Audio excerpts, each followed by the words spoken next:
Por isso o que eu quero nessa noite te dizer é que existe um desafio lançado para aqueles que têm coragem para não simplesmente estar na igreja, coragem não simplesmente para querer os benefícios das mãos de Deus, mas é preciso que se levantem homens e mulheres de coragem para viver a palavra para esses últimos dias, para anunciar o Evangelho de Cristo nesses últimos dias. Homens e mulheres que são capazes de deixar de lado o seu conforto, a sua vida confortável, e paguem algum preço por aqueles que estão morrendo, por aqueles que estão perecendo. Olha o que a palavra diz, continuando em João. Isso é maravilhoso, essa promessa que eu amo. Essa promessa eu amo muito. Ela mexe muito comigo. O texto continua dizendo assim: nós já lemos este, porém foram registrados para que creiais que Jesus é o Cristo, o Filho de Deus vivo, e para que crendo tenhais vida em seu nome. Sabe o que é? É Deus olhando para você nessa noite dizendo assim: eu tenho vida para te dar. Eu tenho vida para te dar. Mas não é vida de imagem. Não é vida de Facebook, que está todo mundo feliz e alegre todo o tempo. Não é vida com essa máscara que tu carrega tentando mostrar nos meios sociais que você é a pessoa mais feliz, mais bem sucedida. Não é dessa vida que Jesus está falando. Jesus não está falando de uma vida que é necessário eu mudar de parceiro sexual de semana após semana para tentar preencher um vazio que está dentro de mim. Jesus não está falando de uma vida que é necessário eu comprar o carro mais caro, e o mais caro, e o mais caro, para preencher um vazio que tem dentro de mim. Jesus não está falando de uma vida que eu sou o cara por ter uma namorada nova cada semana para mostrar que eu sou conquistador. Jesus não está falando de uma vida que eu preciso chegar ao topo da vida profissional para mostrar que eu sou o cara, que eu sou bom, para que os outros vejam e me aplaudam.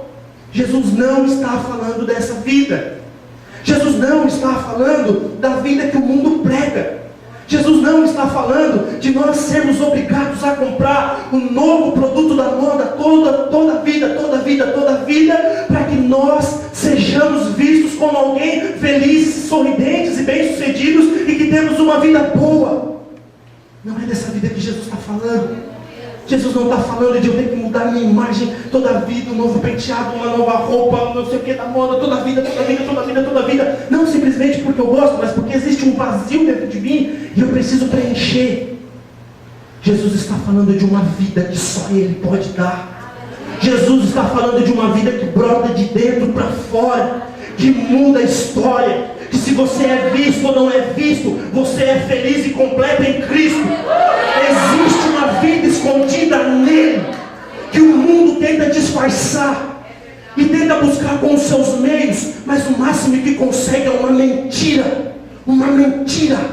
E nunca nós vivemos num tempo tão terrível, com tanta depressão, com tanta doenças psicossomáticas, porque as pessoas têm uma imagem a manter,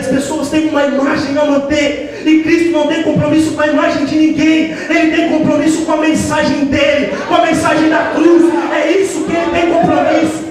E só a mensagem da cruz vai poder te dar uma vida que vale a pena ser vivida. Eu ouvi essa frase alguns anos atrás de um pastor que eu gosto muito: Deus tem uma vida que vale a pena ser vivida. Meu Deus, Jesus, eu quero descobrir essa vida. A vida de que você vai desfrutar e vai chegar lá na velhice e vai dizer: olha, valeu a pena eu ter vivido tudo isso. Eu estou feliz com o que Deus fez em mim. Existe uma vida que vale a pena ser vivida, mas as máscaras caem, mas a imagem cai, mas o ego cai, e a cruz de Cristo aumenta na nossa vida. O mundo nos ensina que para termos uma vida incrivelmente boa, nós precisamos de uma série de coisas. A Bíblia nos fala que nós precisamos nos prostrar ao pé de Cristo e dizer: Cristo, eu entendo que eu não sou nada, Eu entendo que eu não tenho nada, que por mais que eu possa ter posses ou não, que por mais que eu possa ter um monte de coisas, tudo que eu preciso é da tua graça, porque se não fosse pelo teu sacrifício na cruz, eu estaria condenado ao inferno, mas tu veio para me dar vida e vida em abundância, tu veio para dar uma vida, então não penso só em mim mesmo, mas que essa vida gere vida em mim, e que eu tenho o desejo de compartilhar essa vida com outros. Cristo tem isso para você, que o ego cai, que o egoísmo cai, e Ele vai te dar uma vida tão incrível, que através da sua vida vai fluir vida para a vida de outros, por causa do Evangelho na sua vida. Eu lembro quando eu cheguei aqui, nós temos a nossa reunião de discipulado às sextas à noite. O Guto dá o discipulado, pelo menos dá, tá de férias agora um pouquinho, sabático, né, a pastora está no período sabático. Mas quando eu cheguei, o Guto estava ministrando o discipulado numa sexta-noite, 10 horas da noite. Eu só quero te dar um exemplo. Calma aí. Só um exemplo para você entender. Sexta-noite, às 10 da noite. Um horário muito bom para fazer um monte de coisa. Um monte de coisa. Para jovens estar fazendo qualquer outra coisa. Sexta-noite, 10 da noite. Mas nós nos reunimos. E o Guto, sexta após sexta, pagando o preço no discipulado. Vindo ali nas sextas da noite, a gente conversando. Eu lembro quando eu cheguei, se eu viesse conversar comigo, talvez nem eu daria um centavo furado por mim, de tão mal que eu cheguei. Mas eu fui acolhido, a gente conversou, eu fui amado, eu pude desabafar, eu pude ouvir outros desabafando. E a vida que existia no meio daquele grupo, a palavra, a oração, foi começando a me levantar, foi começando a me dar vontade de me aproximar de Jesus de novo, foi começando a reacender na minha mente as promessas de Cristo na minha vida, foi novamente me dando forças para lutar. O que eu quero dizer para você é que se não tivesse alguém numa sexta-noite, ao invés de estar fazendo qualquer outra coisa, se divertindo, talvez com a sua esposa, talvez algo que talvez nem fosse pecado, mas se ele não estivesse pagando preço nas sextas à noite, de algo que talvez as pessoas nem dão tanto valor assim, eu não estaria aqui nessa noite, eu não estaria trabalhando para Cristo, a minha vida não retornaria para Cristo, porque eu não teria forças para me firmar, mas o preço foi pago, e vida foi gerada na minha vida de novo. Então entenda que o pequeno preço que Jesus quer que nós pagamos, é nós não queremos ser egoístas e viver simplesmente para nós mesmos, mas a vida de Cristo nos faz viver para abençoar o outro, para ajudar o outro, para amar o outro. E lembra do que eu falei lá no começo? A gente vê sinal, a gente vê poder, e a gente não consegue influenciar a sociedade. Sabe por quê? Porque nós não estamos dispostos a ter a vida que Cristo quer que nós sejamos. Sabe por quê? Porque o sacrifício já foi pago na cruz, mas existe um preço de esforço para nós. Existe um preço de renúncia. Aquele que quer vir após mim, negue-se a si mesmo, tome a sua cruz e me siga. A vida de Jesus é necessário comprometimento com o reino dos céus. Senão não vale. Senão não vale. Se nós estamos aqui e nós somos a noiva de Cristo, nós só queremos as bênçãos da mão dele, nós somos uma noiva que está querendo dar o golpe do baú. Mas se nós somos a noiva dele, que entendemos o poder, a glória que há nele, a vida que há nele, você vai entender que nós podemos nos contentar com pouco, mas que existe uma alegria insondável em andar com Cristo. Insondável em andar com Cristo. E eu estou falando isso porque realmente nesses dias e nos tempos para cá eu tenho procurado viver isso.